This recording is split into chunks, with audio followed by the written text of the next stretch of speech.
एक बार माता पार्वती ने भगवान शिव से कहा, हे प्रभु, मैंने पृथ्वी पर देखा है कि जो व्यक्ति पहले से ही अपने प्रारब्ध से दुखी है, आप उसे और ज्यादा दुख प्रदान करते हैं, और जो सुख में है आप उसे दुख नहीं देते हैं। भगवान ने इस बात को समझाने के लिए माता पार्वती को धरती पर चलने के लिए कहा, और दोनों ने इंसानी रूप में पति पत्नी का रूप लिया और एक गांव के पास डेरा जमाया। शाम के समय भगवान ने माता पार्वती से कहा कि हम मनुष्य रूप में यहाँ आए हैं, इसलिए यहाँ के नियमों का पालन करते हुए हमें यहाँ भोजन करना होगा। इसलिए मैं भोजन की सामग्री की व्यवस्था करता हूँ, तब तक तुम भोजन बनाने की व्यवस्था बनाओ। भगवान के जाते ही माता पार्वती रसोई में चूल्हे को बनाने के लिए बाहर से ईंटें लेने गईं और गांव में कुछ जर्जर हो चुके मकानों से ईंटें लाकर चूल्हा तैयार कर दिया।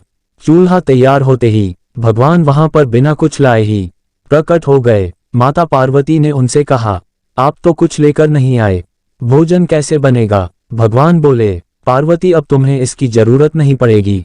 भगवान ने माता पार्वती से पूछा कि तुम चूल्हा बनाने के लिए इन ईंटों को कहाँ से लेकर आई? तो माता पार्वती ने कहा, प्रभु, इस गांव में बहुत से ऐसे घर भी हैं जिनका रख रखाव सही ढंग से नहीं हो रहा है, उनकी जर्जर हो चुकी दीवारों से मैं ईंटें निकाल कर ले आई। भगवान ने फिर कहा, जो घर पहले से खराब थे तुमने उन्हें और खराब कर दिया, तुम ईंटें उन सही घरों की दीवार से भी तो ला सकती थीं। माता पार्वती बोली, प्रभु, उन घरों में रहने वाले लोगों ने उनका रख रखाव बहुत सही तरीके से किया है और वो घर सुंदर भी लग रहे हैं, ऐसे में उनकी सुंदरता को बिगाड़ना उचित नहीं होता। भगवान बोले, पार्वती, यही तुम्हारे द्वारा पूछे गए प्रश्न का उत्तर है। जिन लोगों ने अपने घर का रख रखाव अच्छी तरह से किया है, यानी सही कर्मों से अपने जीवन को सुंदर बना रखा है, उन लोगों को दुख कैसे हो सकता है? मनुष्य के जीवन में जो भी सुखी है वो अपने कर्मों के द्वारा सुखी है, और जो दुखी है वो अपने कर्मों के द्वारा दुखी है।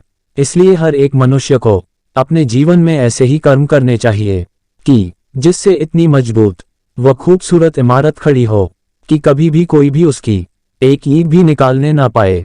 प्रिय बंधुओं व मित्रों, यह काम जरा भी मुश्किल नहीं है, केवल सकारात्मक सोच और निस्वार्थ भावना की आवश्यकता है। इसलिए जीवन में हमेशा सही रास्ते का ही चयन करें और उसी पर चलें।